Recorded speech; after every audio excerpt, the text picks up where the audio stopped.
St. John Chrysostom, in his commentary on Ephesians 5, wives submit, husbands love.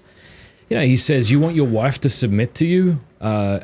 Make her submit in the way Christ made the church submit, not through tyranny, not through domination, but by laying his life down for her. Mm-hmm. And I can think of 3 particular instances, I'm going to just think about this on the spot right now, that show that women want to submit to their husbands, right? Or that this is the typical thing, and we'll go over them here. I actually have to enumerate them here. All right, so here's... I was just going to say we had Ephesians 5 at our wedding. Yeah, us too. 11 years ago or something. I think the thing is, though, like if you read one without the context of the other, it's lopsided. But what I often find Catholics doing is they're so ashamed of reading wives submit that they very quickly dismiss it. And what they'll say is, but submit means put yourself under the mission of, and the husband has to die to his wife. So, who has a better deal here? Right. And that's true, right? What they just said is true, but what they just said was to dismiss the real thing that St. Paul just told women to do. And I don't like that. Like, you have to face it. If you want to be a Christian, you should take the Bible seriously. My aunt came up and, confronted my mother-in-law after our wedding and said, can you believe that they put that in there? It was really uncomfortable. What did your mom say? My mother-in-law, and I have no idea. Oh, your mother-in-law. My mother-in-law is not the kind of woman who would have just sort of jumped down her throat afterwards and gone into a theological discussion of St. John Chrysostom. Okay, but look at 3 ways that men and women interact that show that women actually want to submit to their male partner, right? Yeah. The first is, and I use this as an analogy, I want to see how your experience adds up to this, right? When I was dating Cameron and she was in Texas and I was in Australia, I missed her so much. I think about her all the time. I would stay up to 3 a.m, even though I had to get up at 7 to go to work just to hear her voice. I loved her. I was writing music about her. I love her still. When I would daydream about her, I would daydream about holding her.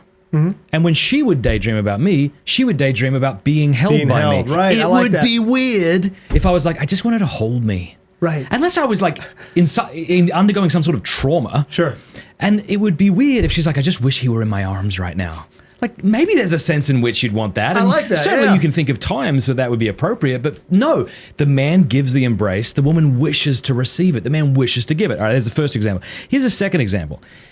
Men ought to propose marriage to their wives. 100%. Now, in that awful but somewhat funny sitcom series Friends, Chandler, tried to propose to Monica. It was actually a very funny scene. He couldn't get through it because he kept crying. So she kneels down and proposes to him. That's gross. If you're going to propose to your fiance, find somebody else. Well, but you know why? Let me just say this real quick. Sure. He wants to, he's the initiator. So there's a second example. The man is the initiator, the woman is the receiver. But I want to go a little deeper on that one. Yeah. Do you know why? At least, I think is the reason why. Why I think it's inappropriate for girls to ask guys out, or to ask guys to go to the dance with them, or to ask them to marry them, or whatever. Because it's a courage thing. It's a fortitude thing. As the man, right, and as the 14-year-old boy, right, I'm called to put myself out there. Yeah. To face the rejection in a way that you're not. You're the girl in this situation. Yep, that's fine. And I have to look you in the eyes and say, will you go to the dance with me? And that takes a lot of courage. Yeah. That's a hard thing to do. I even told the kids at school, you can't make the signs that say prom, ? Don't do that. You're a loser. You have to say, hey, so-and-so, will you please go to the dance with me? Good. I hope you call them losers. What? I hope you do call them losers for doing that. Yeah, because I feel like they really need to be invited to something better. Mm-hmm. So there again, we have, in the hug example, the initiator and the receiver. What's the third?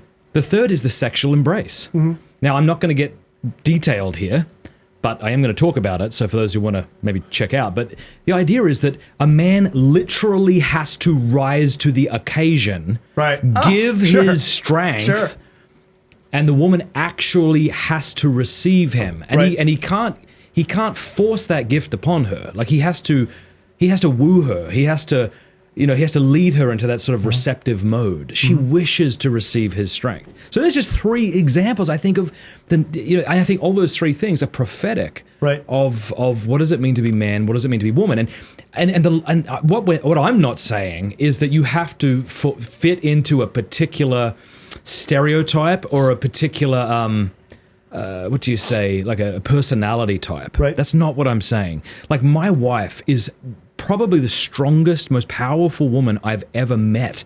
I love her. I've seen you guys physically wrestle. We physically wrestle. Yeah, because it's if I physically wrestle my wife and I lose, I lose. If I win, I lose. Right. You're not going to breast my wife and beat her in front of you, Right. and then be like, yeah, chest bump. Hey, thanks so much for watching. Please be sure to like and subscribe and leave a comment below letting us know what you thought about the video.